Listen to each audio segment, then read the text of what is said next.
has to make sure not to eat before shahrit.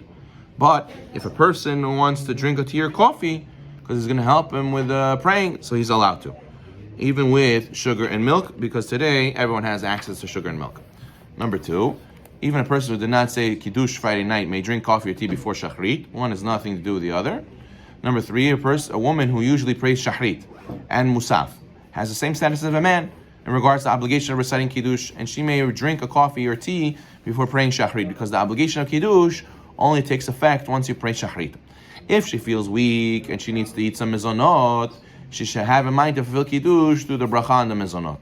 A woman who does not usually pray Shachrit, so therefore you cannot say the Kiddush effect only comes in after Shachrit. She doesn't usually pray Shachrit, so her Kiddush obligation is right away.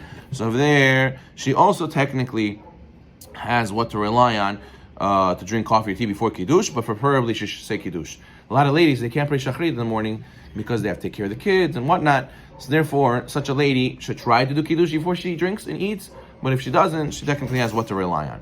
Number 4, a person who does not feel well and must eat before Shachrit should preferably only eat fruits or vegetables. However, if he's required to eat more than a kazaitim is enough food, other than rice or of bread, he should preferably say Kiddush and a cup of wine, drink melol ugma of a cheekful, and after praying Musaf, he should say Kiddush again before his regular Shabbat meal. Okay, number 5. It is customary to pray on Shabbat, the Shachrit, slowly, and sing many parts of the Tefillah in honor of the Shabbat day. Even on Shabbat, the passages of Korbanot should be said. We say Korbanot and Shachrit. 7. It is customary to recite several extra psalms on Shabbat before Baruch She'amar. It is proper to refrain from speaking about other subjects when reciting these Tehillim.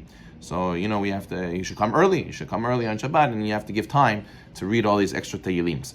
Number 8, someone who came late to shul and has to skip parts of Tefillah in order to be able to catch the Amidah with the Minyan, you should skip these extra psalms and say Psukei Zimra. The Psukei Zimra that we say during the week has more precedence over these extra Tehillim. If you still don't have time, then you should even skip Korbanot as well. So therefore, you should say Korbanot and skip the extra Tehillim of Shabbat and say Psukei Zimra. If you don't even have time for that, you could skip even the Korbanot, but obviously you should come on time.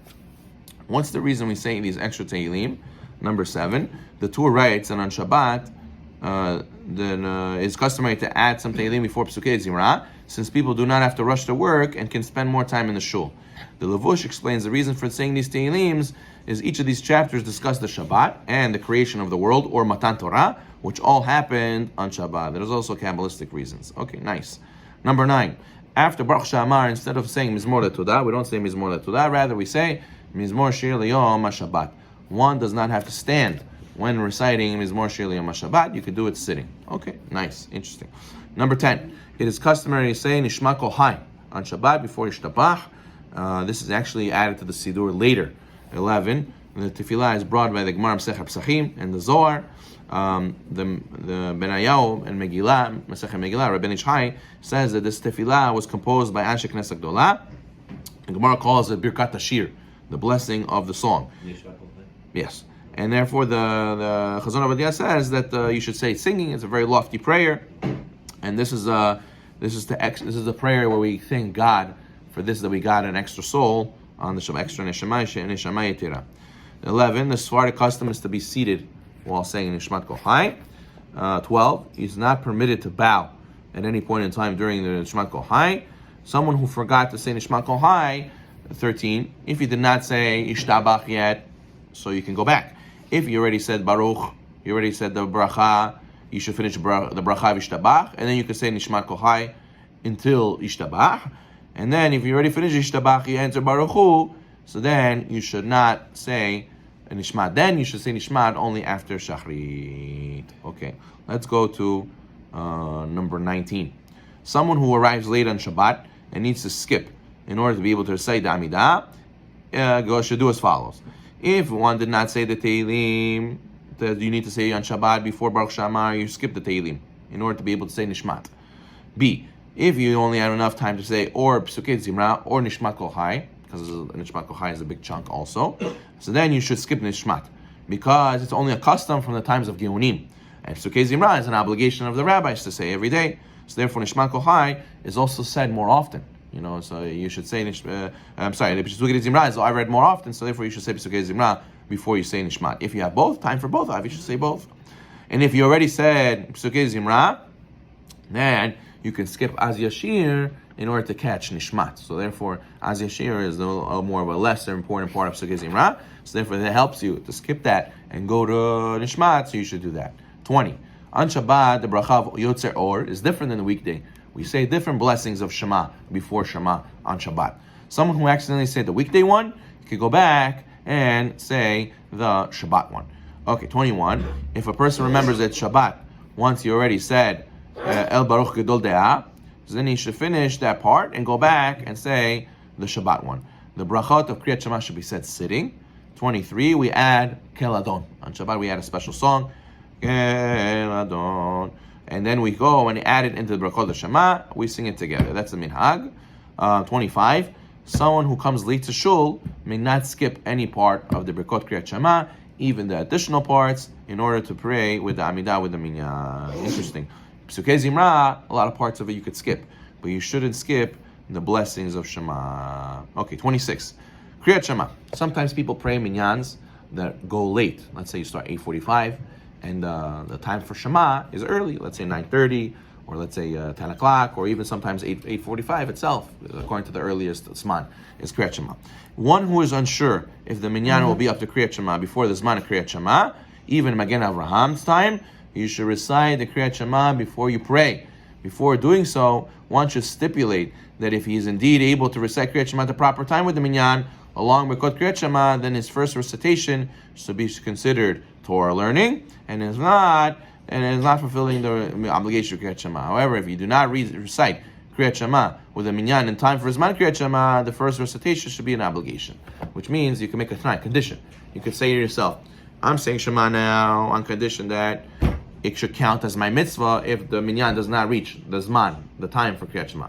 But if they do reach the zman, if we will say Shema before the allotted time, then this reciting of Shema is just like reading psukim from the Torah. So therefore, I would want to fulfill the mitzvah with the minyan, but if they're not going to make it on time, this should be considered my reading of the Shema. Okay, 27, on Shabbat, one may not interrupt in between the bracha of Gal Yisrael and the Amidah in order to answer Kaddish, Kedusha, Baruch Hu. Once you say Gal Yisrael, right away, you have to say Amidah, you're not allowed to interrupt between the two.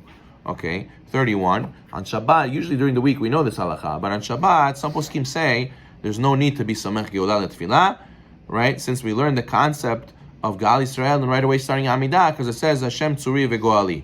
So therefore we learn that you have to go and put the Geulah right next to the Amidah.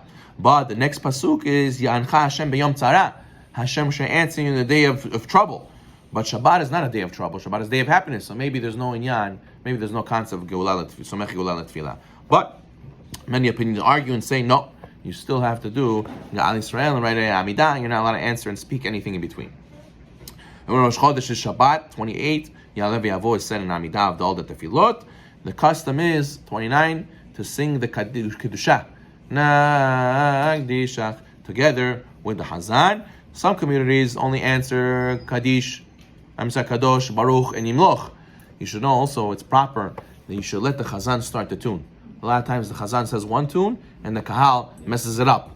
And then he's saying a different tune and they change it. They go, no, Nagdishach. They only know one tune usually, right? And then they ruin it. He wants to do something new and they ruin it and they take over and they switch the tune back to the old one. So it's not right. So they should let the Chazan start it off, see where he's going, and follow. It's not that they should be the Chazan is the leader. He's the one who sets the tone. So therefore, if they want to sing along, they should sing along, but sing along, not take over his tune. We'll do one more, 30. If the Chazan accidentally skipped Takadosh after Kedusha and started with Yismach Moshe, then he should only go back to Takadosh. He doesn't have to begin the Chazar, the Shatz, the repetition of Amidah again. Okay, so these are all mistakes and are all fine-tunings of the prayers in the morning. And tomorrow, Sunday, we'll start with the laws of taking out the Torah. Baruch Na'olam. Amen.